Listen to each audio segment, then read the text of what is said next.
Okay, so it's 4 p.m.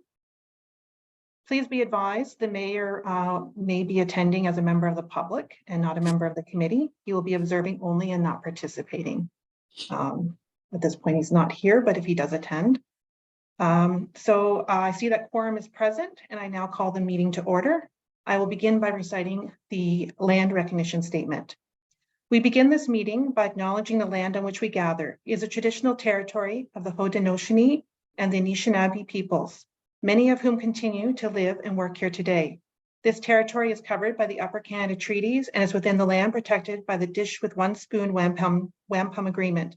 Today, this gathering place is home to many First Nations, Métis, and Inuit peoples, and acknowledging reminds us that our great standard of living is directly related to the resources and friendship of Indigenous people. Okay, so this brings us to item 3, being the election of a chair and a vice chair. I will turn it over to Holly to conduct the election. Hi, everyone. Firstly, I'd like to thank the committee for inviting myself and Ms. Sarah Leach, the deputy clerk, to help run the election of the chair and vice chair of this committee. So thank you for having us. I will be calling for nominations for a chair and vice chair. I will call for nominations 3 times. You may nominate someone else that's part of the committee or nominate yourself. That is up to you. I will record those nominations. If no one else is nominated against you, then there will be an acclamation. Otherwise, we will do a vote. So I will call for the nominations of a chair for first time, please.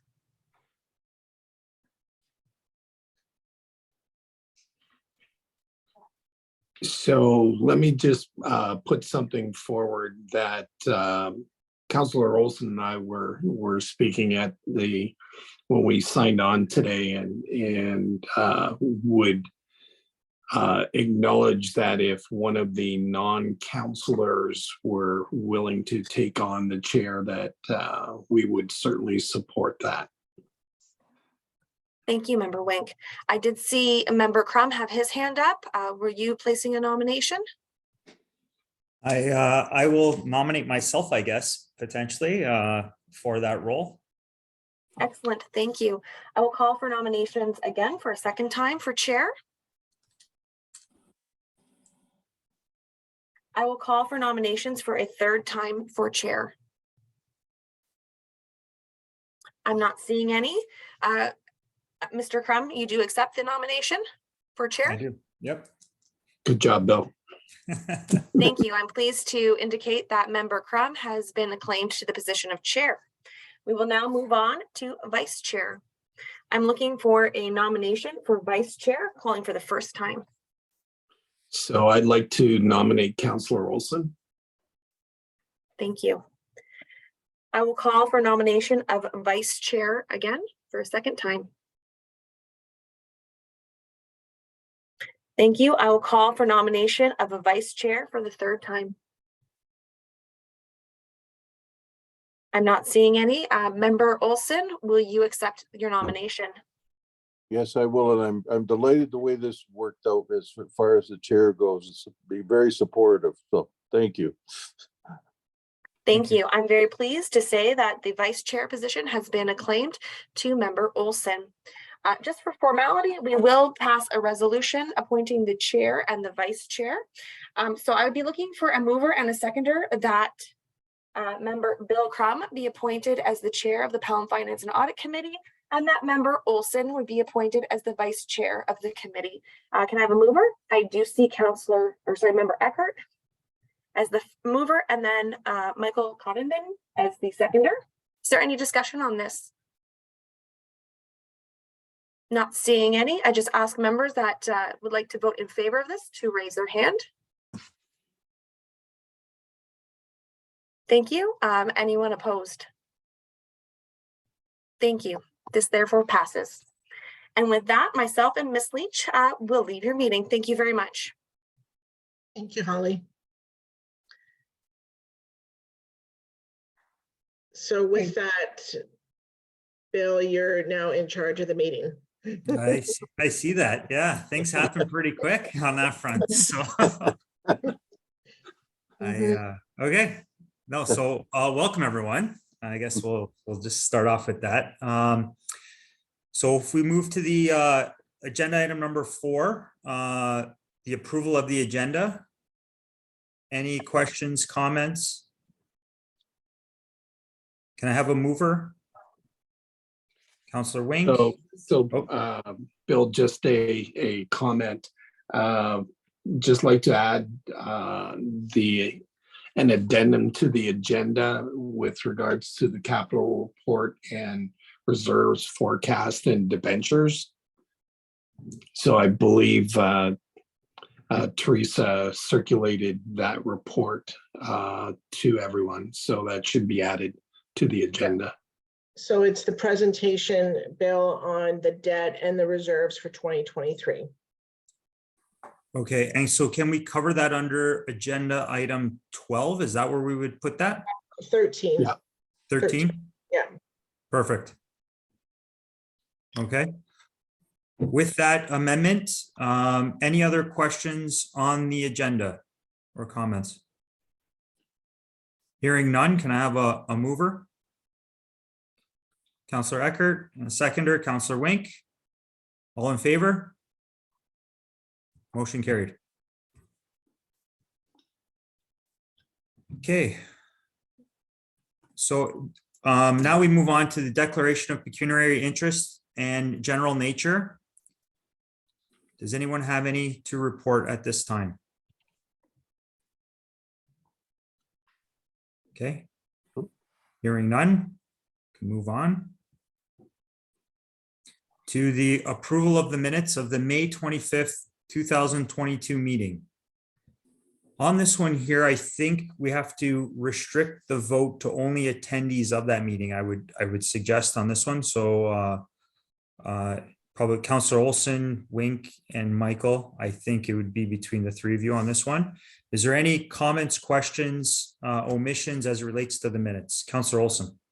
I was prepared to move the minutes. Okay.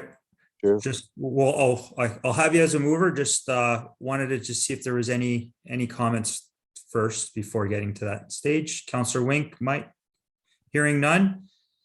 Councillor Olson has put forward the move. Can I have a seconder, please? Michael, all in favor? Motion carried. Okay, great. I think I kind of covered off agenda item number 7 there by asking for comments before the approval of their minutes. So if there is any business arising from the minutes, please, I don't see there being any, but if there is any, feel free to comment now. Hearing none, we'll move on. Any new business that needs to be added at this point of the agenda? Okay, no new business. Seem to be flying through this pretty quick. I know it's deceiving because there's a lot to come, but You should be the mayor. let's not get too far ahead of ourselves here. So anyways, now it's time for Trevor to present the audit service plan for the 2023 audit. I'm going to pass the floor over to you, Trevor, for your presentation to committee. Thank you very much, Bill. Sorry, Teresa. So Trevor, do you want me to share the screen or are you sharing the screen? If you could share the screen, that'd be great, because Okay, yeah. inevitably I would mess it up. No problem. Appreciate that. Okay. So Can I'm everybody joined. see that? Yeah, we're good. Yes. Okay. If you could maybe shrink the size just down to I- 75 or something, that'd be great. Yeah. Thanks, Teresa. Okay. And maybe if we could scroll down to the executive summary on page 9.1, I think it is. So thanks so much for having us here to present the audit plan. And I'm joined today by Heather LaPlante, who's the manager on the audit. So the two of us will tag team going through this. And by all means, if any of the committee members have any questions on things, please don't hesitate to ask as we go through. No need to wait till the end or anything like that. So no big changes in accounting or audit standards impacting the town for 2022. There is a very big change coming for 2023 that we've already talked about with this committee a little bit around asset retirement obligations, and that's something that we're going to be working with management after the 2022 audit is done. But that will be a pretty big lift to get there for a readiness assessment for next year. But that's next year. So let's talk about this year for now. We've in fact already completed our interim audit, and that went quite smoothly. And we've had we're all lined up with Teresa and Usama to get our year-end audit started, and not too long from now to get going. So we're all on the same page on that front. So a few things I'll speak to. With respect to our audit risks, a friendly reminder that this is by no means a comprehensive list of all of our audit risks. We do follow a risk-based audit approach. So these are just some of the more significant ones that we wanted to bring to your attention. Revenue recognition and management override of controls. Canadian audit standards presume a risk of fraud around each of those two areas for any audit of any organization. In Deloitte speak, we turn those into significant risks and do a fair bit more testing in those.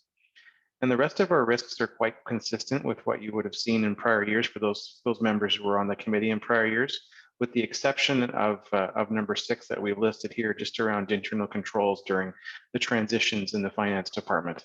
As we all know, there have been some transitions in the finance department. And what we do as your auditors is we're going to be looking at the design and implementation of internal controls kind of before the transition, during the transition, and after the transition, if you will. So like kind of 3 distinct phases to make sure that things were operating as designed during that period of time. For all of these items, we'll get back to you as part of the year-end results reporting. With respect to materiality, so we've estimated our preliminary materiality to be roughly $720,000. That's the same as last year. We're going to update that as we get to the year-end audit, and we'll update this committee as to what our materiality ended up being. Friendly reminder for those of you who don't do audits every day like I do, just in terms of what materiality means. So again, we've assessed materiality to be roughly $720,000. Let's say, for example, that we find an error or a combination of errors that added up to $1 million. If those errors were not corrected in your financial statements, we would consider your financial statements to be materially misstated, and that would impact our opinion on your financials. If we find an error or a combination of errors that say were, for example, $100,000, that would not impact our opinion on your financial statements. We would still be able to issue kind of a clean opinion, if you will, but we'd be reporting that to this committee, whether or not it's corrected by management as a misstatement. So just to give you an idea of kind of what materiality is and what we're looking at. With respect to fraud risk, I know I'm going reasonably quickly here, but with respect to fraud risk, just at the bottom of the page, we've listed out 6 bullet points. I'm not going to steal all of Heather's thunder, that she's going to get into some of these items in just a minute. But there is a little sentence underneath bullet point number 6 saying that we'll ask the committee for your views about the risk of fraud and whether there's anything that you think that we need to be aware of. Now, we will be having discussions with members of management, both inside and outside the finance department as part of our audit. But we are required to have a discussion with this committee on an annual basis. And this would typically be the time when we would do that. So perhaps I could pass it back to our new chair to lead a brief discussion with the committee members to see if there's anything that we need to be aware of. Thanks, Trevor. Open the floor up to the committee. Any questions, comments?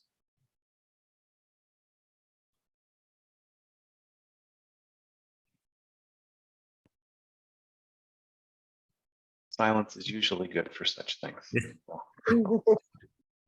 So that's good. That's great. Thank you. Here we go. Back to you, Trevor. Thanks a lot. And maybe Heather, actually, I'll just pass it over to you. And if you could walk us through some of the audit risks coming up in one more page from now. Want me to scroll down? Yeah, just to the next page, please, Teresa. Thanks so much. Yeah. Okay, Heather, over to you. Thanks, Trevor. So as Trevor previously mentioned, revenue is one of our significant risks. And so part of our procedures on this is to detail test and look at specific transactions that have been recorded. One of our other risks is year-end cutoff. So this is cutoff of revenues and expenses to make sure that they are recorded in the current period. So we will test these by looking at balance sheet items And then also payments that have happened after year end to make sure that they shouldn't have been recorded in a different period. Next is tangible capital assets. So here we normally just test any additions or disposals that have happened during the year, as well as a calculation of the amortization to make sure that what management has recorded is reasonable. This next one is internal controls, and Trevor did go through this already, so I won't go through it again. So Teresa, if you can scroll down. Our other one here is year-end accruals and estimates. So some of these estimates can include salaries, employee future benefits, contaminated sites, and allowance for doubtful accounts. So we'll look at any estimates that management has had to make and whether they've stayed consistent with prior year. We'll look at estimates that were made in the prior year and compare them to what the actual value is to make sure that they are reasonable. And we will also look at experts for employee future benefits to ensure that those estimates are reasonable and accurate. And lastly is management override of controls, which is the other significant risk. And to test here, we look at journal entry testing, again, look at any estimates that are involved. And as well, we hold discussions now until year end regarding fraud. And then as Trevor mentioned, we will report back after the audit with the results of all of our testing. Thanks, Heather. So quickly on the appendices, Appendix 1 is just a copy of our audit approach. We're required to provide it to you, so it's here for your information. I don't plan to go through it. If we scroll down to the next appendix, Teresa, those are our communication requirements. So again, on these items, what we've done is just list out all those communication requirements out of the audit standards, and we'll get back to you on all these items as part of our year-end results reporting. And the last appendix I'll speak to just around Appendix 3 is just some of those newer revised accounting standards that I mentioned previously. So asset retirement obligations is the big one coming in for next year. There will be some changes in the presentation and format of your statements next year when you implement the financial instruments standards and whatnot. I don't think that's going to result in a lot of figures and number changes, if you will. It will change the presentation and the look of the statements and some of the disclosures as well. But the biggest change coming up is around the ARO standard. And as I said, management has a plan to get going on that right after the 2022 audit is complete. So that's really it for our audit plan presentation. Happy to take any questions. I recognize we went through that reasonably quickly, so I'm happy to go through anything in more detail as well. Okay, if we open the floor up to committee, Councillor Olson. Yes, in terms of audit risk, you have the turnover in staff. I was wondering about the any new systems we have, and I think we have an SAP system for accounts payable. Is that correct, Teresa? Or is there no, that hasn't been implemented yet. So we're looking at that for 2023. So we're still working on that implementation. So okay. For 2022, none of the accounting systems have changed. Okay, thank you. Any other questions or comments? Michael. Trevor, I just wanted to ask about timing. Yep, so we're scheduled to do the year-end audit, and Heather, help me out here, but I think it's the first week of April, second week of April, in and around there. April 10th to the 21st. April 10th. So, and that's reasonably typical from what we've done in prior years. I think our turnaround time to council to this committee and council is a little bit tighter than what it has been. But Teresa's already been in contact with the airport and the other entities that roll up into your financial statements. So we're hoping that won't be a challenge.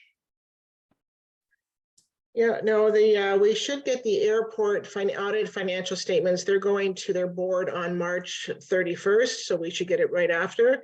And PWPI the third week of April. So we'll be fine with it's the same timeline as last year. In the library for this year, we're doing the library because it's still part of our books, but as of January 1st, 2023, the library, along with Pelham, with Lincoln, they will do all of the bookkeeping as of January 1st. They have their own bookkeeper. So that's the change, is the library for next year, not for this year. Okay. Any other questions? I have one question, but want to keep it open to committee before asking. Anyone else have anything? No. Trevor and Heather, just quick question. In one of your appendices, and you emphasize the risk-based audit approach. How often do you incorporate the analytic elements that you speak to that Deloitte offers as part of identifying those risks and focusing on them? I saw in the different sections of audit, it was more of a substantive approach, and I was just curious as to the analytical element being introduced and how that shapes the risk-based approach that you spoke to earlier. So great question, Bill. We absolutely do use the analytics, probably not to the extent that we would on a significantly larger audit, if we're being fair. But we absolutely do use some of the analytics, and one of the bigger areas that we use it around is around our journal entry testing. So we do a pretty deep dive on that. Heather can do a better job of explaining everything that we do in and around that process, but we do get into the weeds on that quite a bit. Okay. All right. Any other questions or comments before we call the motion? Okay, hearing none. I think the motion here would be that the Town of Pelham Audit and Finance Committee receive the audit service plan for 2023 from Deloitte, as presented by Deloitte. Can I have a mover? Councillor Olson, seconder. Michael, all in favor? Motion carried. Okay, thank you, Trevor, and thank you, Heather, for your presentation and joining us today at committee. And sounds like we'll be seeing you at a future meeting with the actual final audit results. So we will indeed. Thank you very much. Good luck with the rest of your meeting, everyone. Take care. Thank you. Good night. Bye.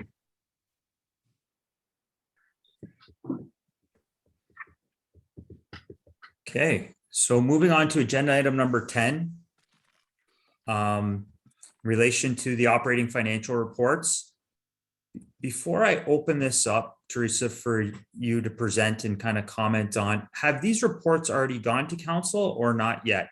No, they haven't. They're going to go on the March 1st meeting. Okay, it was just a point of clarification that I wanted before. Yes, so we wanted to bring something to the audit committee, and we thought that the November cutoff would be a good point to share with the committee where we're at this point in time. Obviously, we don't want to share, we can't share the December numbers because of the accruals that we're working on. So this will give you a snapshot of how the year is going so far. And then after this committee, it'll be the March 1st meeting that these reports will be distributed to council. Okay, thank you. So Councillor Wink, you had a question on that? Yes, through you, Chair. I thought we received the November 30th financial statements at council. No, you received the September 30th. And these ones, we just did them last week. So. Okay, sorry. Yeah, so they're coming for the March 1st agenda. Okay. All right, thank you for that clarification. So Teresa, what I will do for just so committee awareness, I will call a motion with all three of these, receipt of all three of these at once. I think after staff presents them, and I will pass it over to staff to present the financial reports. Yep. Thank you. Okay, so the first one is the monthly revenue report on November 30th. So at this point in time, 92% of the time has lapsed. So on the revenue side, anything higher than 92% is good news. The expenses is the other way. So as you look down here, we have the notes here to describe some of the larger changes. I don't know if you want me to go through each one, some of the changes. I know everyone's had a chance to read them. I'll just highlight some of the bigger ones. The supplemental taxation revenues this year, as you can look at that, as you see that the budget was 180,000, we're at 300,000. So that is good news for the budget, and also much higher than last year's actual 237. So that's a very positive number. And this is something that we don't know. We don't know what this number is going to be. It depends on the properties that the impact brings on board. So we always estimate roughly, what the average has been the last 3 years, and then we tend to be a bit conservative because we'd rather be conservative than to be short in that line item. So we're happy to see that this year's number is higher. The other number that jumps out quite a bit, obviously, is the investment income. So this number here, at the end of the year, what we do is we actually have to distribute the interest to some of the obligatory reserves. And so we haven't done that yet, but it definitely will be a lot higher than what we had last year as far as the actuals are concerned, because the interest rates are much higher this year. So this number here is before we do the allocations to the obligatory reserves. So these are the reserves such as DC reserves, any of the grants that we receive like OSIF or community benefit, Canada community benefit grants, we have to allocate the interest to these specific grants and to these reserves. So once that is done, then the number that's left there is revenue for the town. So there's another positive number that we have. And let's see, going down here, the other big number, obviously, we're happy to see that the recreation programs are much higher than budgeted. This was another tough year for us because, as you recall, in 2022, we did start off with 1 month of COVID down for the facility. So finally, in 2023, it looks like we might have, 12 months of activities. So, it was a little bit difficult to budget for the recreation area, and we're very happy to see that, we've surpassed our budgets.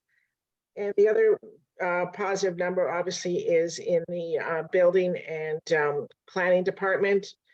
We had a budget of almost 825,000. We're at almost $1.4 million. So that's just due to the growth in the development in the town.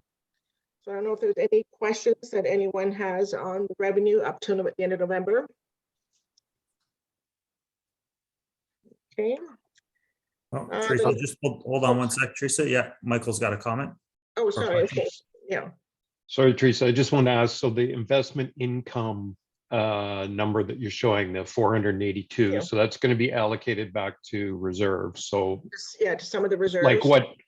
Like what percentage? 400,000 of that, 200,000 of that? Like just rough, Oh, I would say probably half of that. Okay. I think probably half will go to reserves. Okay, thanks. At least half, yeah. So it's just hard for me to see off the top of my head because take, for example, the OSIF grant. So it's a $900,000 grant, and depending on the capital projects that are using up that grant, we could have a year that we spend all that capital money, so then hardly anything gets allocated to that reserve, to that deferred revenue, or we could have money left over because the project's not finished, and then we have to allocate it. So it just depends on that calculation. I think with the OSIF and the Canada Community Grant this year, I think all the projects were actually done in a year, so there probably won't be as much allocated to those reserves. But I would say we would have at least probably about a $200,000 surplus there, and that's what you're looking for. Yeah. Okay, so the next one is the monthly expenditure reports. Once again, 92% of the time has lapsed, and if you look at the bottom of the grand total, we've spent about 93%. So there's ups and downs just depending on which area that we look at. So I don't know if there's anything that specifically is jumping out for anyone to ask a question. The notes are very specific. If I look down here and see some of the higher numbers, just thinking like the shared admin overhead, that's the one that would have like the insurance increase. IT, we've got quite a couple of new softwares in there that are higher than budgeted. And then some of these expenses actually were incurred earlier. Like, they're not spread out, 11 months into the year. Sometimes we just buy them at that point in time and it's for the whole year. So that's part of the issue with the insurance as well. Let's see here, and then all the recreation programs, obviously they're a little bit higher, but then the revenue is higher as well. So overall, we're doing well. The only other big item is the volunteer firefighter stipends. That one is over by 75,000, and that is due to additional mandatory training. So every time a volunteer firefighter is trained, they get what's called points, like they're sort of equivalent to hours. And there's been new mandatory training for the volunteer firefighters that now is $75,000 higher. So you'll see in the 2023 budget that we've actually increased the budget to account for that. But we didn't know about that mandatory training when the 2022 budget was approved. And then the other big item is that we had a windstorm, I think it was in July and August, and that we've incurred about $120,000 of additional expenses for the cleanup. A lot of trees went down, especially in the cemetery, and road work. So that was an additional expense that was definitely not budgeted for, of about $120,000 in the beautification budget. And I would say that those are the big ticket items. I don't know if there's any questions. Any questions on the expenditure side? Okay, seeing none, we'll go to the MCC. This is the monthly detail report. And with that, you could see that the total actuals is over from the budget of about, it's 115%. The budget was 929,000. We're over $1,072,000. So that is definitely good news. And a lot of it has to do with the programming revenues. All of the camps were sold out, and we actually had to add more camps. So very popular.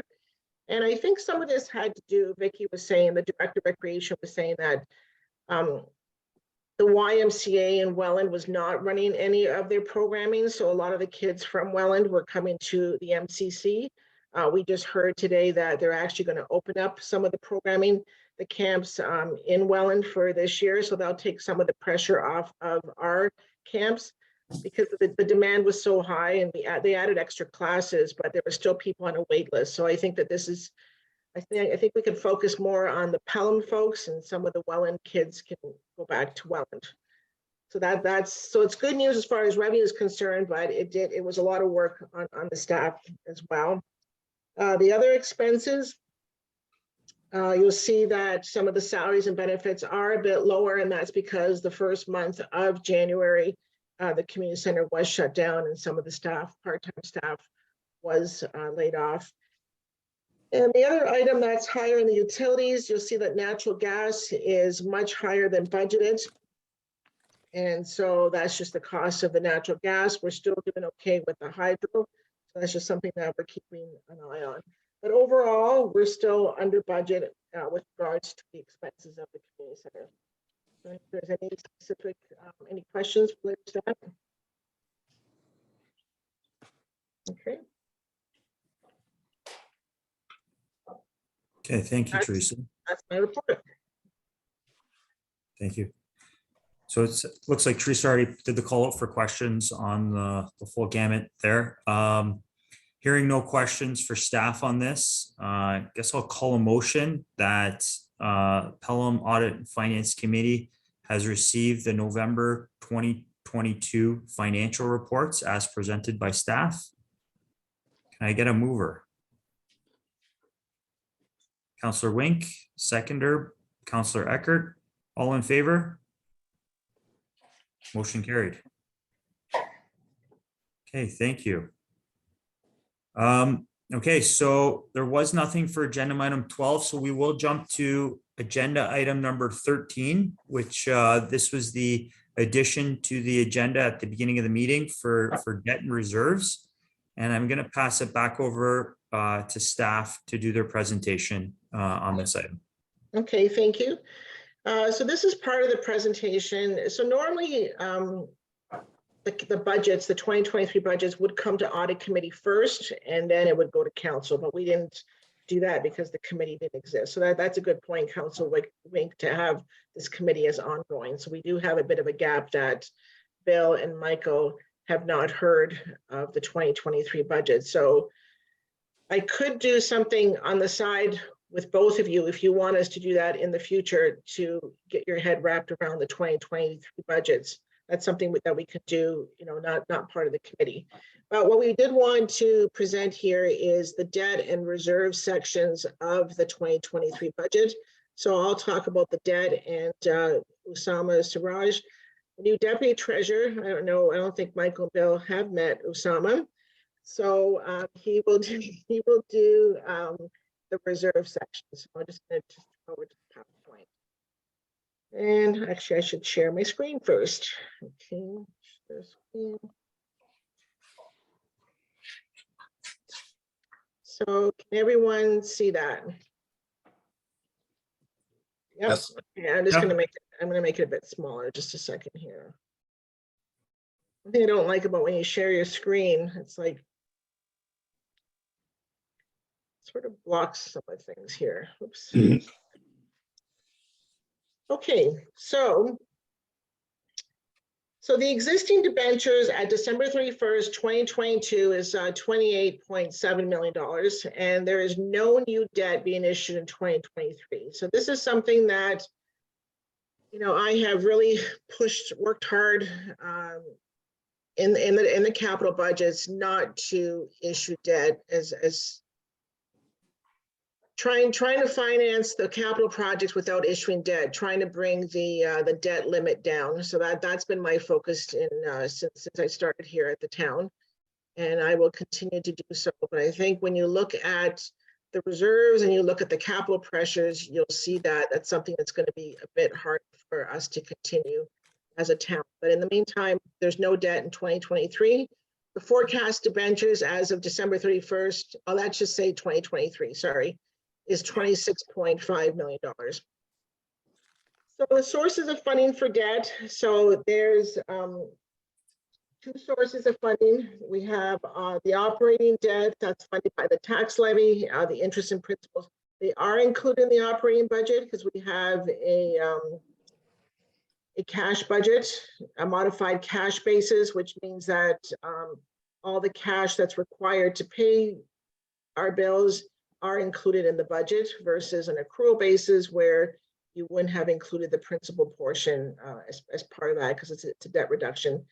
And then the non-operating debt, interest and principals, and those come from the development charge debt, and we also have debt for parkland. So those are the two areas how we're funding debt. This graph here, you've seen this graph a few times, and this is part of the debt policy that we presented in 2019. And I think it's a very important visual for everyone because it shows us where we're at and where we're going and where we should be. So the red line is the internal debt limit that was approved in the policy. So what we said is that that's been cut off here. Hold on. There it is. So what we said that by 2027, we want to be at 15%, no higher than 15% for the internal debt limit. And then by 2031, we want to be at 10%. So that's the goal. As you recall, the norm for most municipalities is to be about 10%. That's probably a healthy place for municipality to be. When you get much higher than that, the problem is that a lot of your operating budget is going towards paying interest and principal, and then you don't have a lot of money left for the services. So that's the tricky part. So to stay at 10 and under is where council has approved our debt policy. So the blue line here is showing the existing debt. So this is if we take no new debt out, this is what our debt will look like. So, you know, by 2027 will be at 5.9%, way below the limit here that we said we need to be. And then by 2032, we'll be at 3.8. So this gives us a bit of space here between where we're going and how much debt we can actually take out to do some of those capital projects. And we're going to need that. We're going to need to take some debt out because the projects are quite significant. The dotted line, this line here, is showing the existing and capital forecast. So just based on the capital forecast that we have in the 10-year plan, this is where the internal debt limit is going. It's still under the approved line, but what the problem is, what happens in 2031, it doesn't drop, it stays up there. So this is where we have to revisit, are there any more grants out there that we can go for to help decrease this limit. So the only thing here, this is the original presentation that we did to council for Bill and Michael. What has changed since this presentation is that we had debt in there for the new library. So we're approved a $5.4 million grant for a new library at the MCC. Last night, council passed a motion that we don't pursue that anymore because the actual cost of that library has increased from $9.5 million to over 17 million. So we would have to take debt out. So council has directed staff to reapply for a different grant to renovate the existing library. And so that will change this line right here. And we haven't updated that because that just happened last night with council's motion. And so just to let this group know, we are applying for a grant. It should be done by the end of this week. The same grant that we received for the $5.4 million, there's another grant that's out there for retrofitting a building. And we are working with the same consultants and the same engineers that helped us to write that grant to resubmit a grant of about $3 million to renovate the existing library, and the grant amount is $3 million.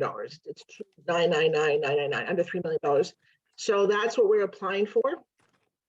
And we also have reached out to our MP Vince Badaway, who came out to the opening of the we received the $5.4 million. And we told them of the situation that we can't keep that money because we can't take on the additional debt. He understood that. And we also let him know that we're going to be reapplying to the same grant funder for a different, still the library project, but for a lower amount. And if he would help us with that, and he said he would. So we're going to, once the application's in, we're going to let him know that it's in, give him a copy of that, and hopefully he can help to navigate that the transition from that. So we're keeping our fingers crossed, and I think that is financially for the organization, that's the sustainable thing for us to do.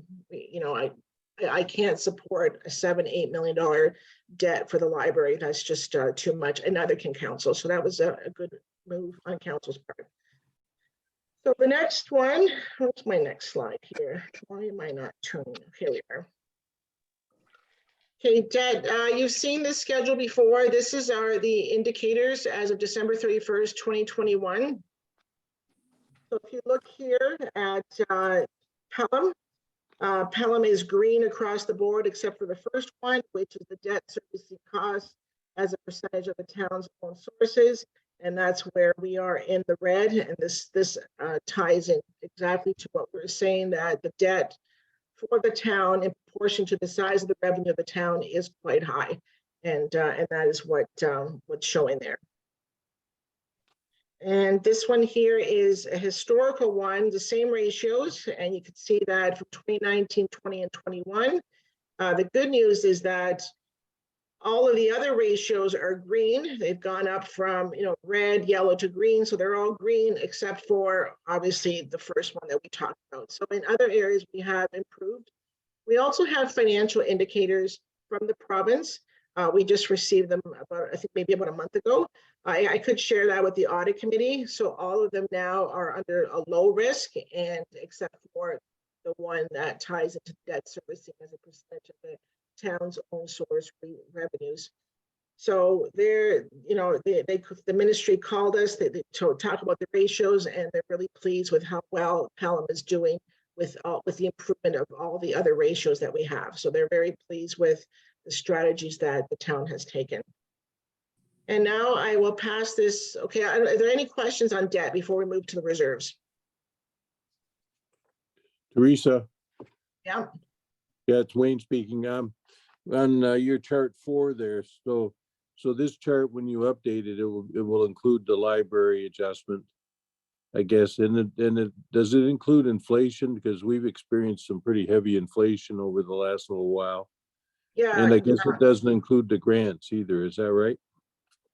Right. So what this includes in here, it does include the inflation because the Public Works Department have increased the capital cost to include what they think the inflation should be. So yes, the grants, this is net of the grants. So if we know that a project has a grant and it's not taking out debt, then it won't be on here. So this is just whatever's left over of a project that we know we need to take debt on in order to finance it.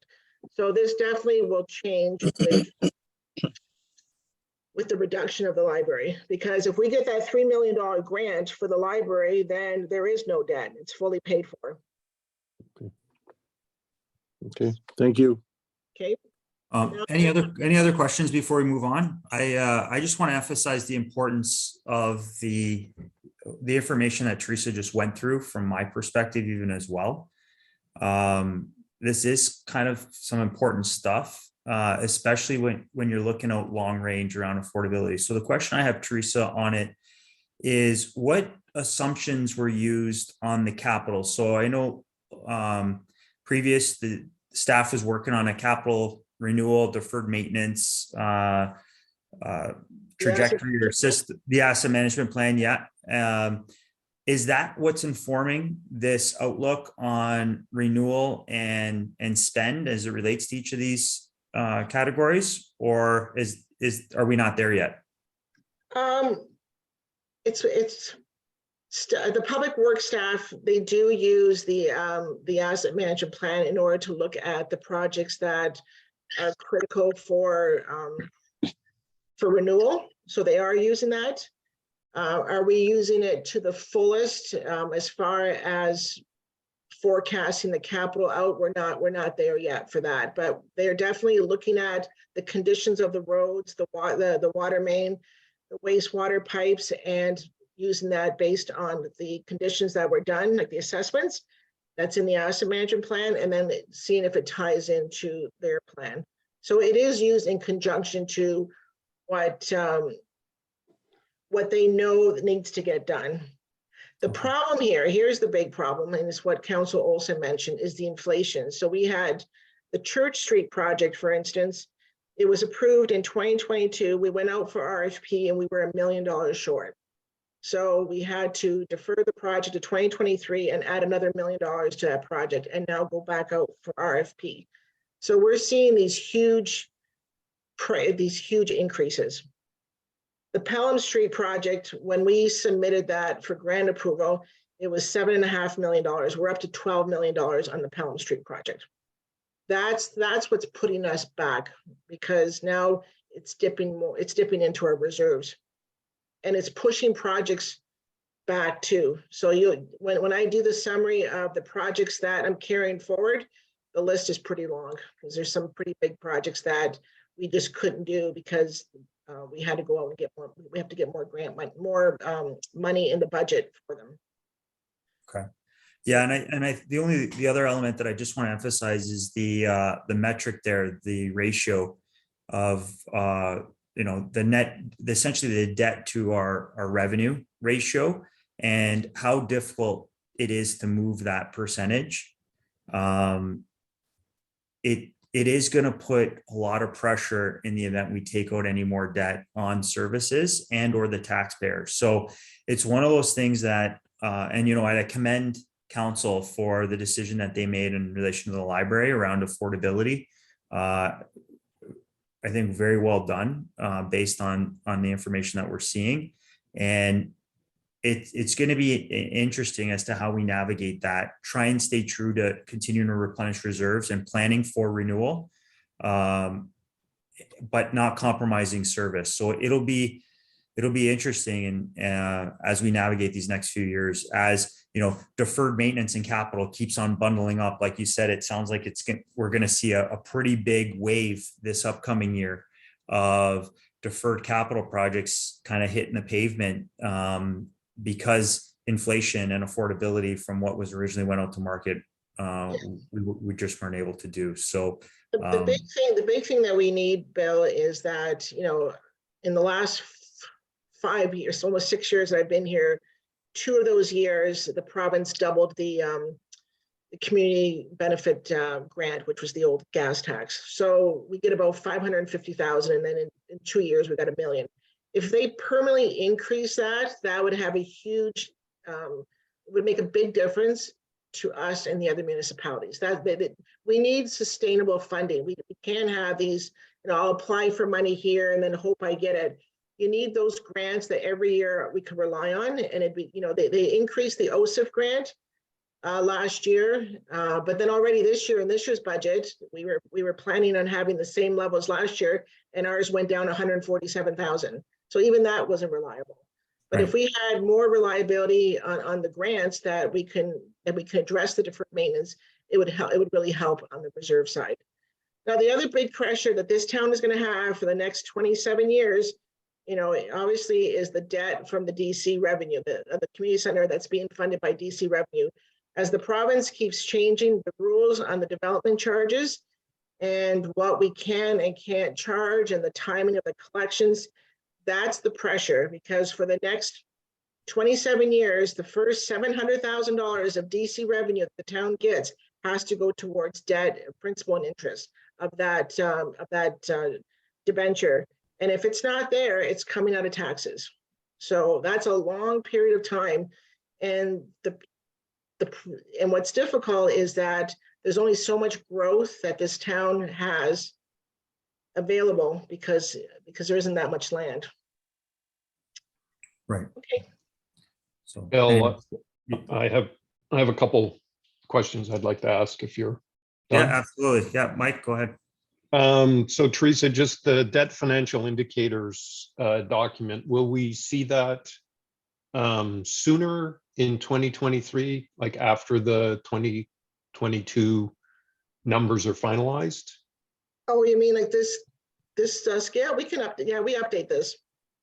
We'll update this for you. Yeah, it's just, you know, we were looking at that as of still 2020, December 31, 2021, those financial indicators. So Yeah. I'm hoping we can see that. We'll do that in May when we present the financial statements. Okay, great. I wonder if you could speak to interest rate impact on our long-term debt. Is there any risk there? No, they're locked in. Actually, the interest rates are really good. They're like 3.2%. So the interest rates are locked. My goodness, the previous council actually, something good came out of that. Okay, good. And I'd just like to put my taxpayer hat on and say, I appreciate your debt hawkishness.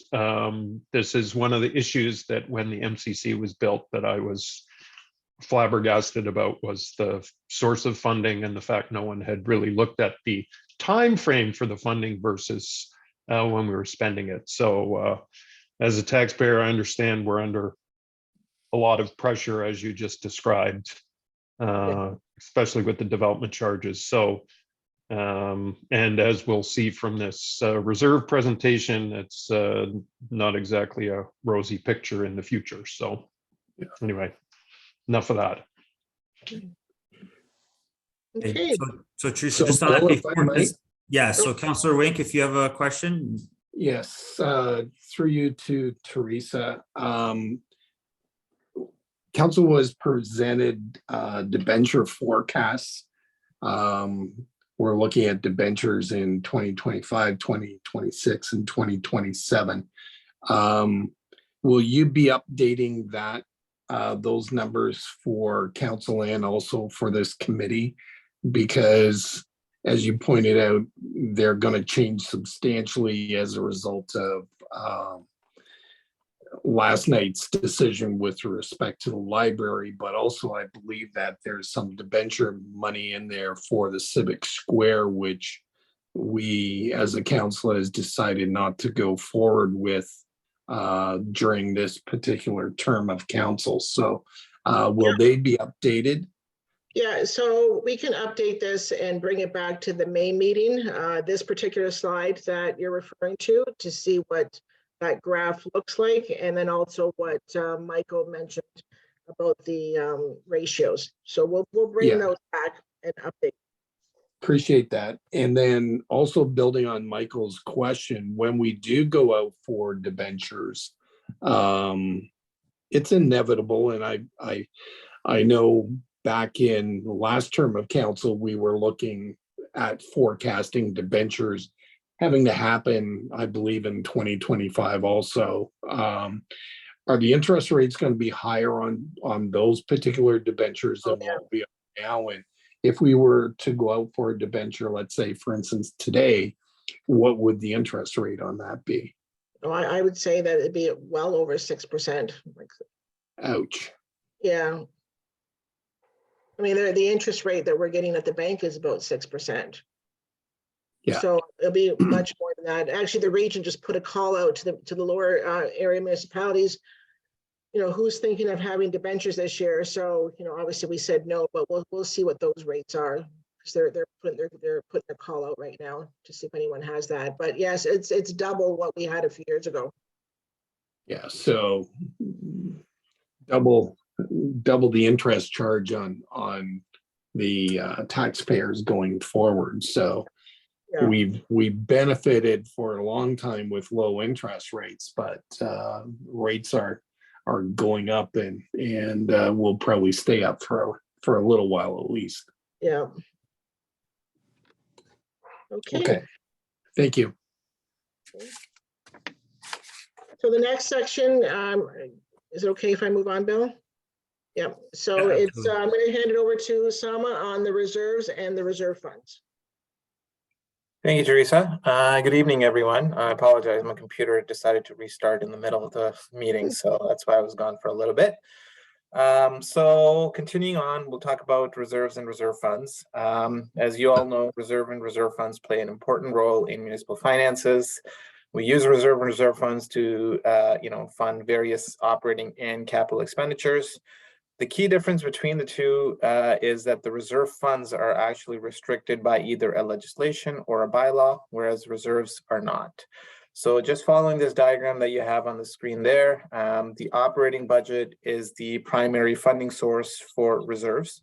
So we transfer money through reserve transfers as part of the operating budget into the reserves, which then get put back into the capital plan at the town, and we use that money to fund various capital projects. And then similarly, reserve funds collect funding from various different sources and are used to also fund capital expenditures as long as they're within the guidelines of whatever that reserve fund is for.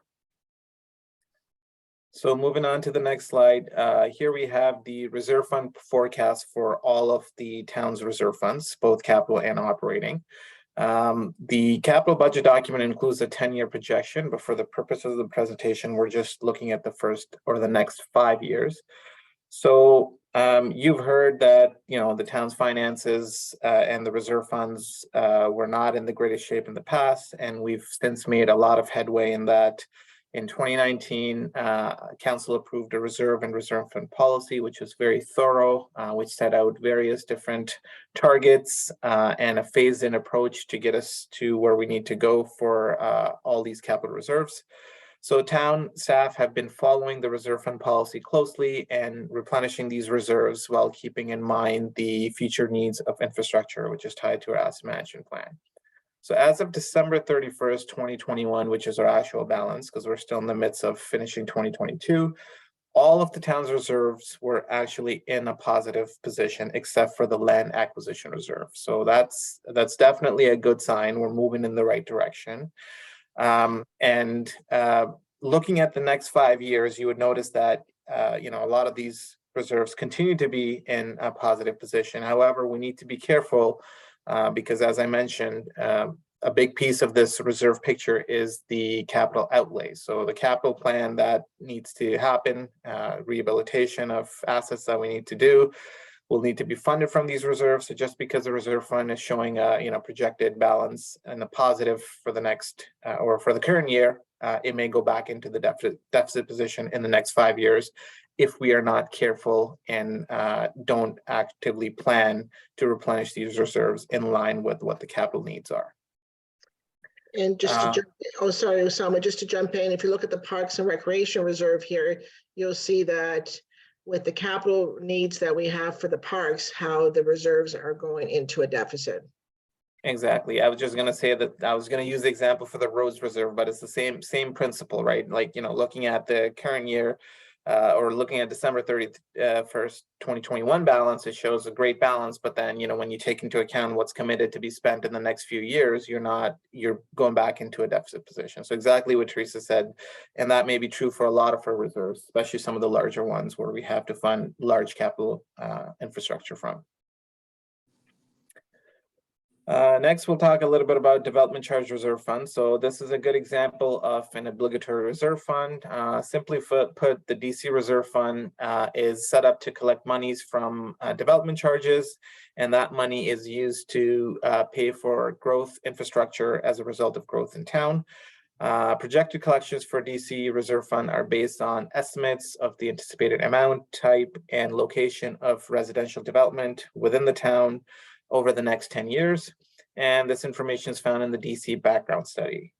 So the DC background study is something that used to be done every 5 years, which would again look at, the growth, amount, type, location, etc. of growth in the town over the next 10 years.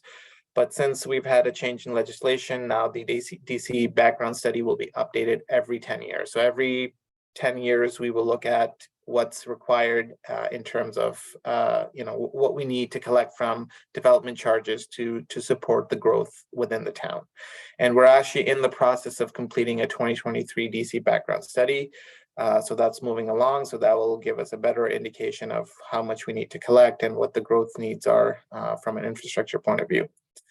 The timing of the development charge collection in many respects is obviously outside of the control of town because we have to wait for the development to happen. And therefore, the projections as included in the budget are mere projections, and the actual collections can vary from those projections. Moving on to the next slide, Parkland Dedication Reserve Fund. Again, it's an example of an obligatory reserve fund where it's tied to specific legislation and for a specific purpose. Projected collections for this reserve fund are based on historic collections that we've had over the past 5 years, or I guess past number of years. The 5-year average collection is approximately $385,000. However, we've recognized that in the past we've had significant growth within the town. So therefore, we've applied conservatism and adjusted the projected collection going forward, with the assumption that the growth that we experience in the 5 years will not necessarily be duplicated at the same rate over the next few years. Next, we'll talk a little bit about the reserve fund targets. So these are primarily for our main capital reserve funds that we have funding majority of our capital infrastructure. So I think, Teresa, if you go to the next slide, it will be easier to explain on the graph. So this graph here represents the reserve fund targets. So the green bars, so at the bottom you see are the different reserve funds: cemetery reserve fund, fire, fleet, information technology, etc. The green bars on each one of these reserve funds represents the target range. So as I mentioned, the reserve fund policy was very thorough in setting target ranges and target balances as opposed to just, putting one balance for each reserve fund. So green bars represent the target range for each one of these capital reserves. The red marker is the ideal target balance. Often for a lot of these, it's the halfway point, but it doesn't necessarily need to be the case. And the blue line, lastly, is the projected 2020 ending balance for each one of these reserves based on the capital plan that we have and projects that are ongoing. So as you can see, majority of these reserve funds or majority of the ending balances are not within the target range, so not touching the green bars. Some are worse than others. I'm going to point to roads reserve again. You can see that the bar is, the projected ending balance is nowhere near the reserve fund target that we should have.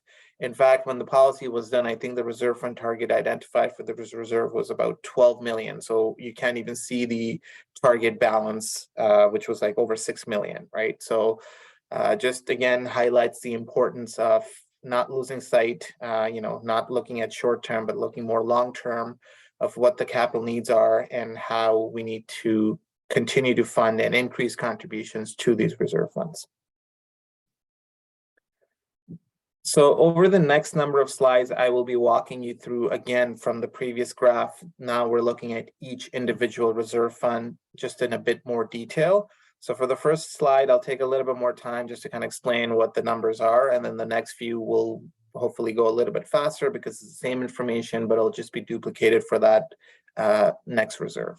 So starting at the top, we've got the projected starting balance for the reserve fund at the beginning of the year. Then moving down, we've got the operating budget contribution, which is 132,000. Then moving down, we've got the capital projects that are already committed and approved. So we subtract that, and that brings us to the projected ending balance for this reserve fund at the end of 2022. And right underneath that balance, so for IT reserve fund, we're projecting to be just under 59,000. And right underneath there, you'll see the two amounts. So you've got the target minimum reserve balance and the actual target balance. So the full target and the target minimum.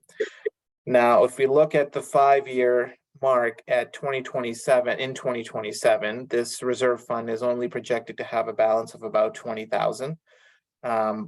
Which is well short of both the target minimum and the target reserve fund balance. And sorry, I forgot to mention one thing, the bolded line there that says capital spending. So that information is coming directly from our capital plan. So 2023, the capital requirements is about 284,000, 176 after, 99 the year after, and so on and so forth. So that takes into account directly from the approved 10-year capital plan. Looking at the next one is Fire and Bylaw Services Reserve Fund. So again, skipping to the projected ending balance for 2022, we're showing about 611,000. When you look at the target minimum and the actual target, it seems not too bad because we're above the target minimum. And then if you even look ahead to 2027, it shows that we'll be pretty close to the actual target balance. However, being mindful that the funding nature, that this reserve fund is primarily funding fleet for fire. And, if you go out to purchase a fire truck, it will cost you $1 million. As you can see in 2023, we have some big outlay, 1.19. So if we go beyond 2027, just because we have a projected healthy balance for 2027, that doesn't necessarily mean it's going to be the same going forward. So just keep that in mind as we look through all these reserves. The next one is facilities. Projected ending balance for 2022 is 270,000. And the target minimums are 692 and 1.4, just under 1.4 is the actual target. And as you can see, by 2027, we're not close to that target. The next one is the roads reserve. As mentioned previously, we're projecting to be in a slight deficit as of the end of the year, just under 68,000. By 2027, it improves to about 478,000, but again, well short of the target minimum and the target reserve balance. And I just want to take a moment here to just highlight the capital plan here at the top. The capital spending, the 5.165 million in 2023. So this is why the reserve fund minimum balance, target minimum, and the target balances are so high. It's because of the nature of the expenditures that need to be funded from this reserve. So major infrastructure, road infrastructure needs to be funded from this reserve. So you can see over the next 5 years, you've got huge capital requirements. And down at the bottom where Teresa's pointing, we are consistently increasing the contribution to the reserve by decent amounts, and we're still short of the target where we need to be. Just to add to this, the 178,000 you're seeing here for 2024, It's about 160,000 right now. That's a 1% tax levy increase. So just keep that in mind.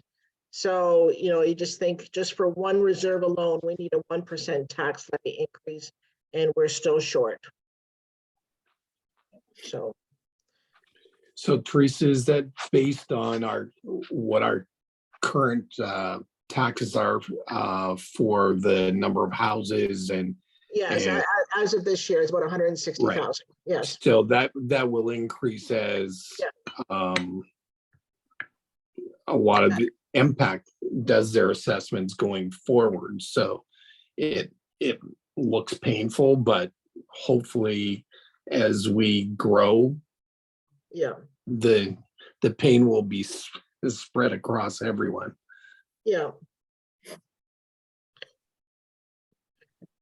Okay, so the next two are wastewater and water. I just want to point out that this isn't exactly the correct picture because when the capital budget was presented, we were still not prepared to present the water wastewater budget. So some of the figures from this chart are missing. So for example, the 2022 estimated project completion and prior year project completions are missing. The one thing that is accurate on here is the projected capital spending. So as you can see for wastewater, we've got some big capital projects coming up in the next 2 years, 3.175 million in 2023 and about 3.025 in 2024. So even though this projection is not accurate, you're looking at a projected balance of about 684,000 by 2027. And like I mentioned, when we factor in the previous year projects that have been committed and we've adjusted the contribution to the wastewater reserve fund down from 836,000. So the picture actually looks much worse. We're projecting a deficit for the wastewater reserve fund for the next number of years. And again, it's I guess I should mention we do a BMA, so we do a long-range financial plan, which was completed by BMA Management Consultants in 2018. So that's done every 5 years, which kind of guides how much we need to set aside for reserves, what the capital plan will look like, so all those kind of things. So that plan is also being updated in 2023. So we're hoping that by the time we're ready to present the 2024 budget, we have some more accurate information and we have a better understanding of what the future needs will be for water and wastewater rates. So next one, again, water reserve projection. It's missing a few items, but the capital plan needs are accurate. They're coming straight from the plan. And even if we're missing some of these big pieces, we're still not showing a big healthy balance by the end of 2027. The next one is fleet reserve. So looking at the projected ending balance is about 1.265 million, which looks to be above the target minimum and very close to the actual target. But if you look at the capital outlays over the next couple of years, we've got some big projects being funded from this reserve. So the balance by 2027 dips back down to 247,000. The next one is cemetery reserve fund. So this is actually one of our healthier reserve funds. By looking at 2027, we're at the target reserve balance. So this is not one that we need to be particularly concerned about. Park facilities reserve fund, projecting to be in a deficit of about 839,000 by 2027. Obviously, it's well short of the actual target of 587 or even the target minimum of 293. Community Planning and Development Reserve Fund. So although the 2022 balance shows 87,703, which is above the target minimum. As you can see, by 2027, we're back down to just under $13,000, which is well short of the target minimum. The next reserve fund we're looking at is the municipal drainage. This one is not funding a lot of large capital expenditures. So although it shows that by 2027, we're projecting a deficit of just under 1,900 and our target minimum really should be about 28,000. I wouldn't be overly concerned, but again, it's another one that is not meeting the target minimum reserve balance. The next reserve fund is the library reserve fund. So this is also something that's in a healthy balance. So we've got a projected balance of about 336,000. There's not a lot of major capital expenditures that are coming out of this reserve fund over the next few years. So the only other one, sorry, Osama, to interject, is that if they renovate the new library, they might use some of these funds for new shelving. So that's one thing that they're talking about, and they would have enough money here for the shelving, the accessibility shelving. But right now, it hasn't been identified. And down here is the overall summary of all of our contributions to reserve funds. So we've broken it down into tax supported, water and wastewater. So if you look at the bottom lines, right where the mouse is, 4.015 million was the total that was contributed from the operating tax supported budget to capital reserves. And we're increasing that contribution by about 400,000 to 4.42 million. Keeping in line with the reserve fund policy. Again, being mindful that we can't pass on a huge tax rate increase. 400,000, as Teresa mentioned, about 160,000 is about 1% tax rate increase currently. So 400,000, you can do the math, is just over 2%, 2.5% of our tax levy increases tied to the actual increase in contribution to the reserve. And we're forecasting to increase it by about 400,000 or so every year for the next number of years, so we can get a phase-in approach to get us to those targets that were identified in the policy.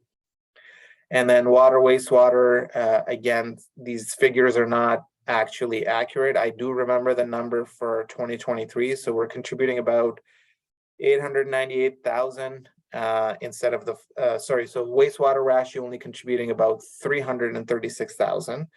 And that's because we had a huge increase in wastewater costs, so we weren't able to increase the reserve contribution. We, in fact, had to reduce it. And then for the water reserve, we're actually increasing the contribution from 533 to about 898,000 for 2023. Again, these numbers are from the last time we presented the capital budget. At that time, we didn't have the water wastewater numbers updated. So this is just showing the overall increase of debentures. So starting in 2025, when we had some debt projected, again, I realize this information is probably dated because council last night approved some of the debt to be taken out. So these figures will change, but this just to show you that of the new debentures that were forecasted, you would be adding 408,000 in estimated debenture payments from the tax supported budget, and then cumulative in 2026 is 1.23 million, so another 800 or so between 2025 and 26, and then a further 600,000. So by 2027 you would have been paying just close to 1.9 million to service the debt. So we can update this schedule as well if you would like that. I think that'd probably be a good schedule for us to update and bring that back in May. I think what we wanted to show here is just, sorry, with someone for jumping in there, is just to show what, the capital percentage increase to support the reserves and the debt, what that would be. So, by eliminating some of those projects that council eliminated, the two projects, the Civic Square and the new library addition, we should be able to eliminate quite a bit of this debt, and then hopefully, and then obviously bringing down the tax levy increase.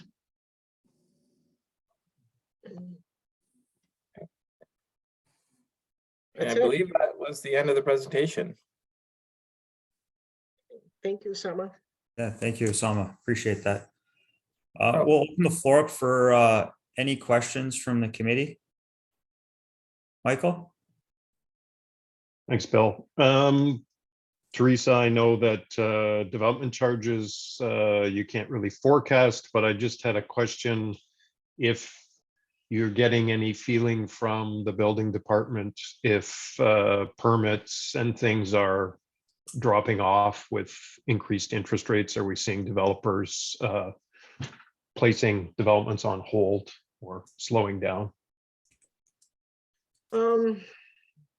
Well, for 2022, as you can see from the revenue, that it's been a good year. But I think from talking to the director of planning, there are some projects that are not moving as quickly as we thought they would be. So the answer to that, Michael, is yes. We will see a slowdown of development for sure.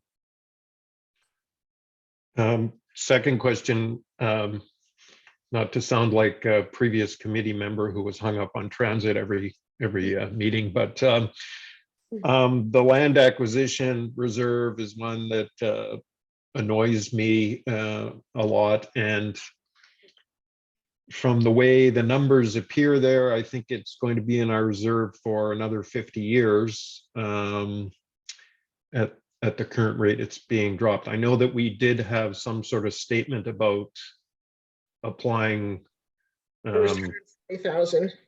Yeah, but that's only if we meet, if we have a budget surplus, right?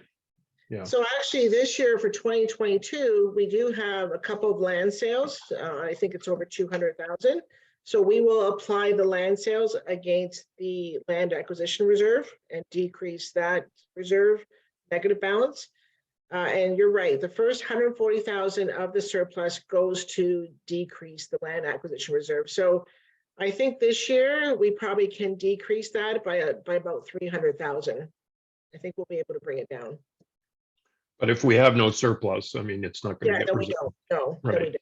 So, yeah. Yeah. Anyway, not to belabor that, it just, like I say, kind of sticks out. Yeah. And finally, the Parks and Rec reserve. I just wonder if you can talk a little bit about that. I mean, we seem to have a lot of parks and is that park improve? Like, what is that and why is it so high? I'm just curious. Well, some of them are new parks. So as there's new subdivisions, we have new parks that we have to put in park equipment.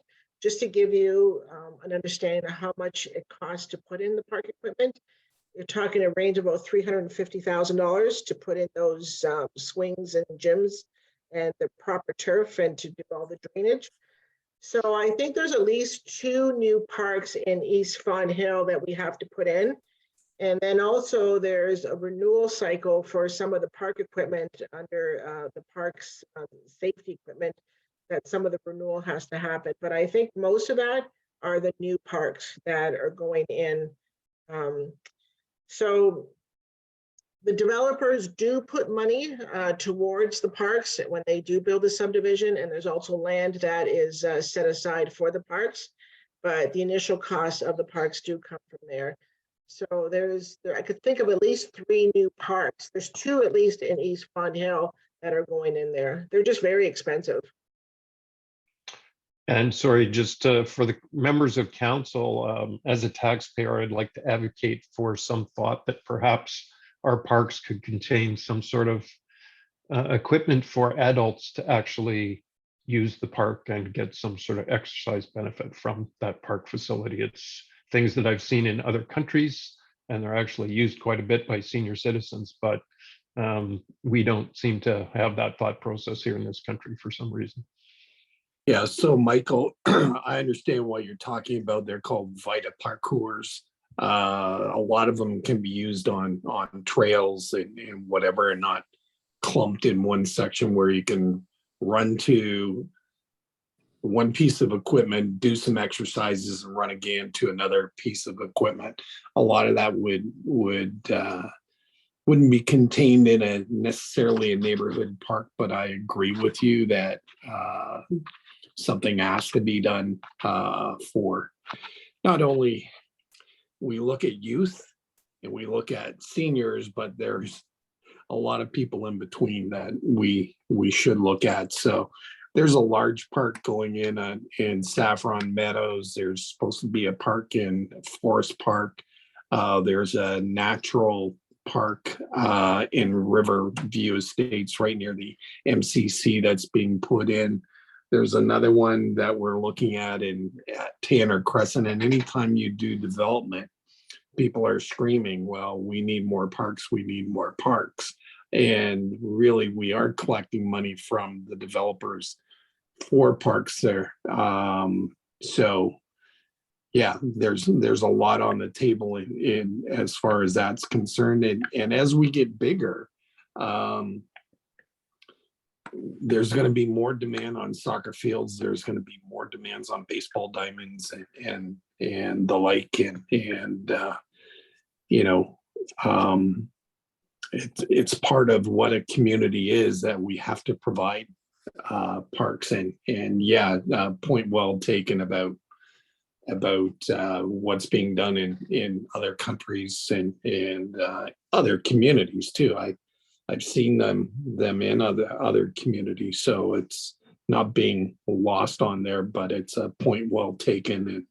And yeah, the unfortunate part is that when you look at your budget forecasts and whatever, it's a balancing act. And heck, when a fire truck is no longer serviceable, when it's 20 years old, we can't use it anymore. So we're effectively being legislated that we've got to go out and spend $1 million on a fire truck. And you know, if we don't have enough snow plows out on the road, who catches all the crap?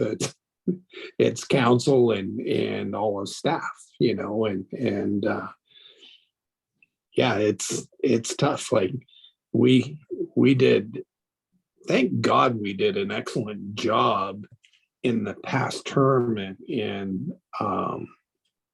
in building up reserves, but we never foresaw inflation jumping as quick and as much as it has.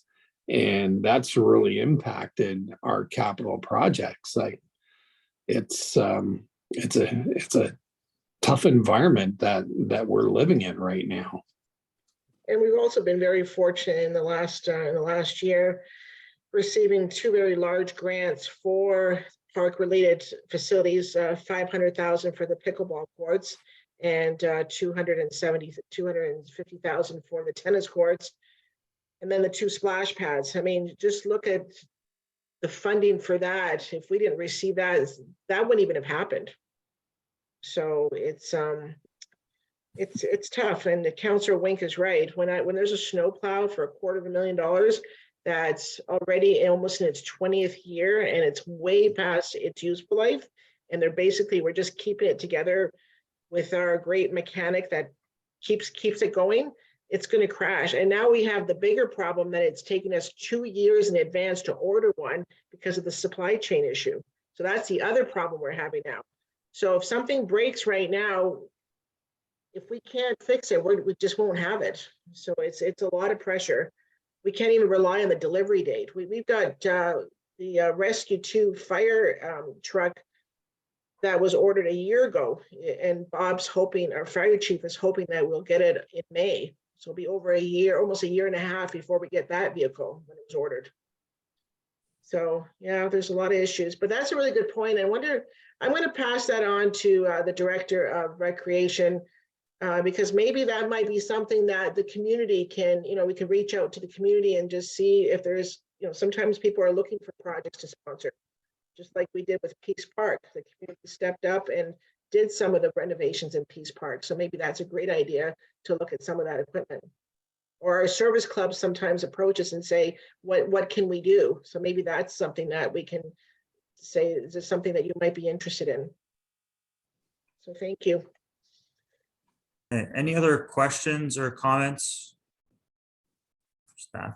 I actually have a couple, and probably not any that I'm expecting an answer for today from staff, but definitely something we'll have to think of. So we saw a good presentation. It was one where, ebbs and flows of the reserves will always happen, especially like the example of the fire truck that we were just talking about. You're going to save up and then that day is going to come and then it's going to deplete and then you're going to replenish it again.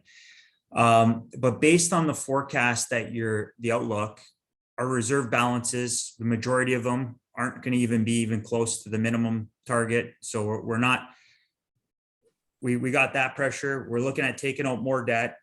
It's going to put pressure on services and or taxpayer increases. And I think that last slide that you showed 2.5, but then up to 7 for debt supported and capital expenses. So my question to staff is, what are some options that we can consider to help close the gap on what's kind of needed versus what's affordable? And I think that's, and like I said, I'm not looking for an answer right now, but I think we have to look at other strategies other than increase the tax base, and one that balances reserve replenishment for long-term sustainability of the town, but not always being that as our solution. And I do think that when we get to those, I think it was 4 or 5 years out, and you're seeing the 7.5 to support the debt and the capital, that's when taxpayers are really going to start. You're going to hear a lot from that community. And I don't know how well it'll be received or supported. And I think we have to be prepared for that. And I think we have to do things in advance of it getting to that point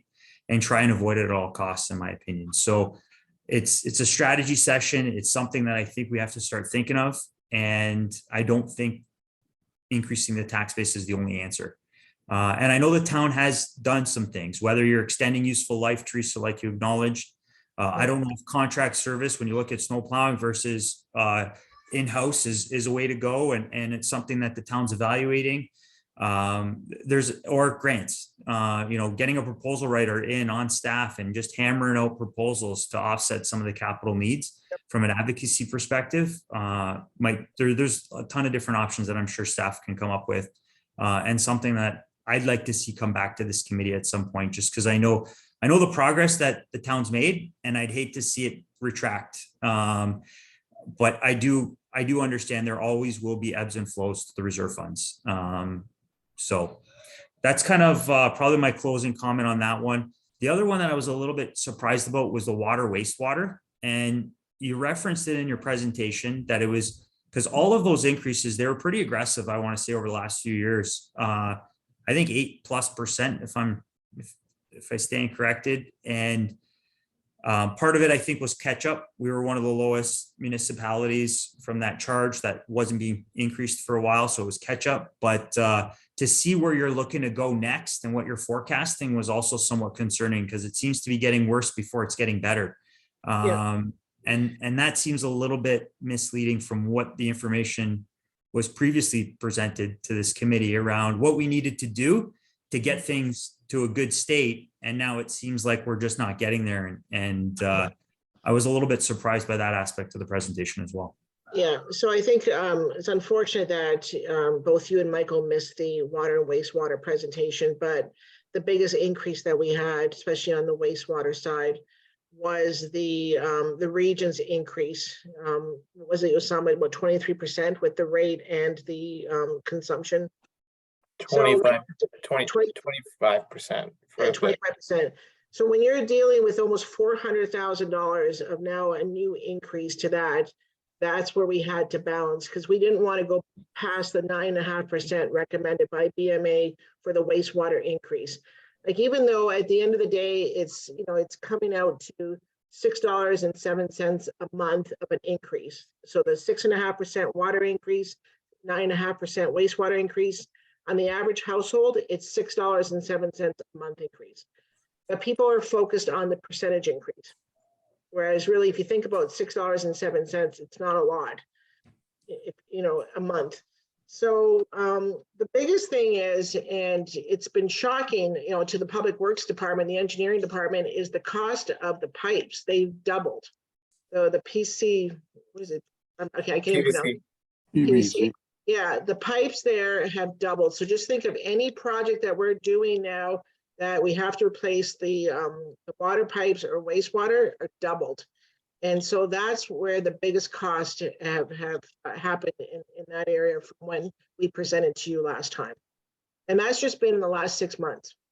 Yeah, no, yeah, and all good point. And that's where I wasn't necessarily looking, but I will take you up on the offer on getting a briefing on what ended up happening on the budget. I think that would be a good thing to just get up to speed on for sure. So I can do you, Michael and Carolyn, the three of you, we can set up a meeting and we can go through Usama and I on all three budgets. Like, we can go through it quicker.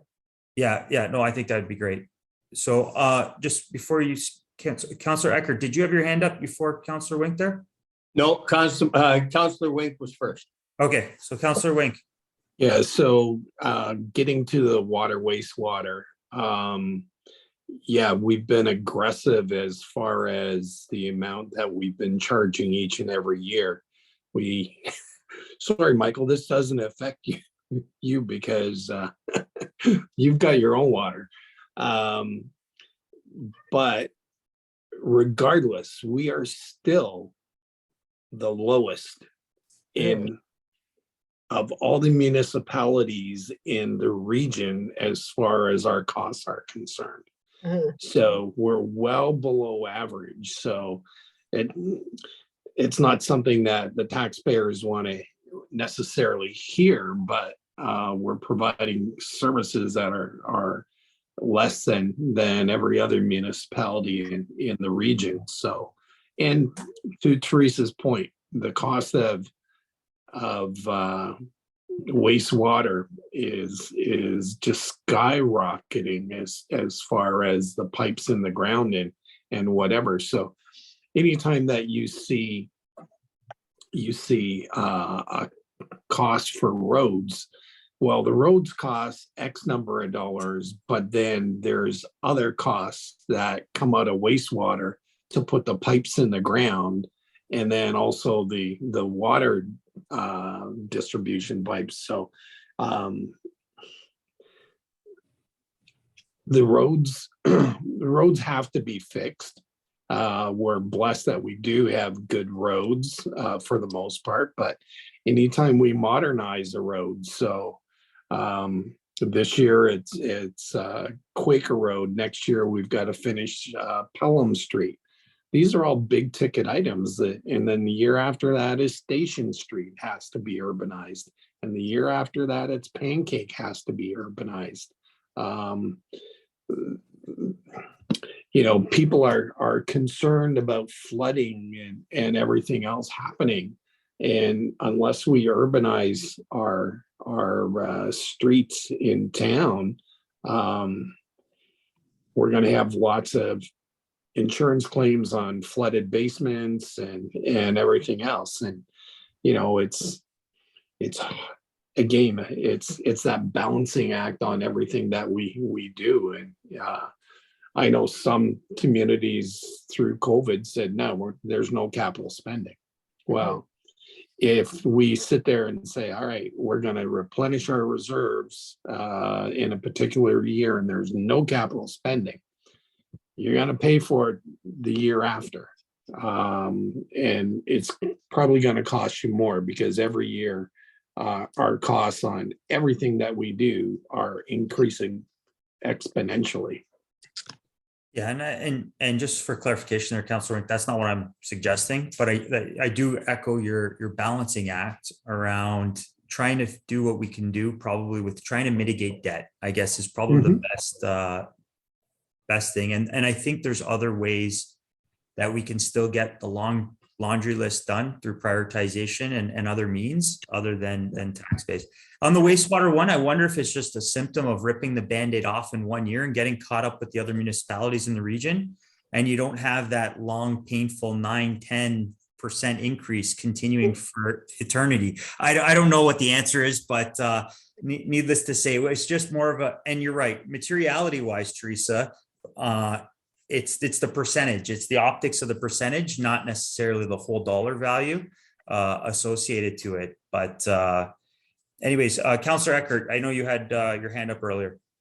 Yeah, actually, John covered what I was going to say. And just to comment on what you just said last, Bill, at the budget meeting, we had a long discussion about $6. So I'm wondering what kind of a discussion we'll have if we decide to rip that Band-Aid off in any 1 year. And it better not be in an election year, I think. But yeah, that, you know, we're just to say what John said, we're the lowest in the region. And at some point in time, we're going to pay for that. But And the only other comment I had to make before we left, I just noticed, Michael, I just wanted to point out the thumping my Leafs gave your team the other. So I see your hat. He set himself up to wear that hat to this meeting, so. I was gonna say, I'm not a Sabres fan, but I like the logo, so it's one of my hats. I was gonna ask him if he lost a bet and he had to wear it or something, so. Well, you wear Green Bay Packers jackets all the time. And Yeah. look what happened to them this year. Hey, we've won 4 Super Bowls. Okay. Ancient history. Just being cognizant of time, any other questions or comments on the debt and reserves presentation from Usama and Teresa? Okay, hearing none. So Teresa, I assume, or Andrea noted a couple takeaways on updating it with the decision of council last night and seeing what that looks like and for recirculation back to the committee. So that's great. So I'll table, I probably put a motion on the table just that we receive the presentation from staff in relation to debt and reserves for information purposes. If I can get a mover. Michael, and a seconder. Councillor Olson. All in favor? Okay, motion carried. I believe that's it. I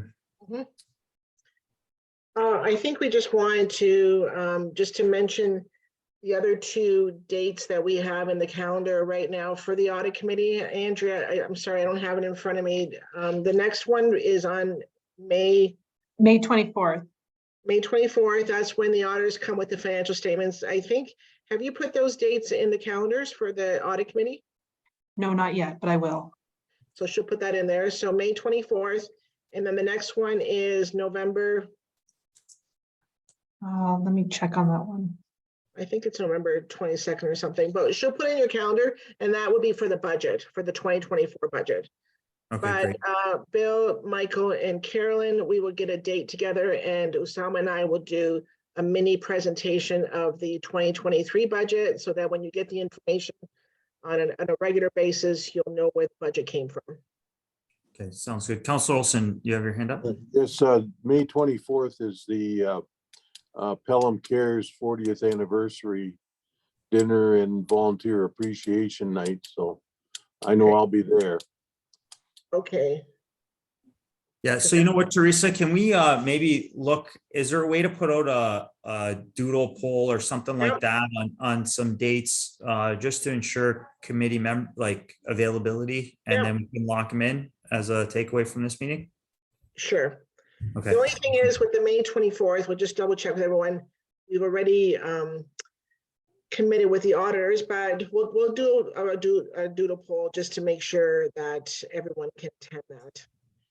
And if not, I think it's a long enough runway for Trevor that if we give him notice in advance, hopefully, if he has to flex it a day, hopefully we can accommodate. So, but yeah, we can work that date with Deloitte to ensure that they'll be able to accommodate any change.